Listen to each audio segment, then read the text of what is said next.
Hi, I'm Alexia Anastasio. I'm the director of Little Fishes, and I'm here with... Max Cutler. I play Jack. And so, what was it like working with me on the film?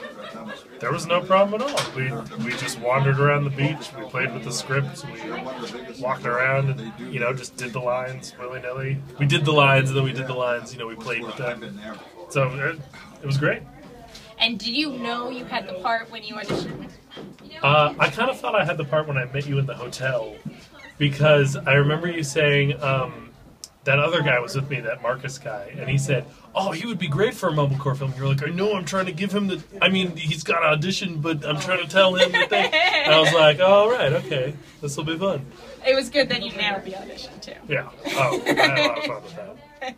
It was in a place I had never been either, and there was a woman outside with like an orb with a scorpion in it, and she was like poking it with a stick, and I was like, do you need any help? And she was like, no, I just And so I was like, okay. I don't think it was alive either. It was very strange. But otherwise, the audition process was great. So spread the word. Little Fishes.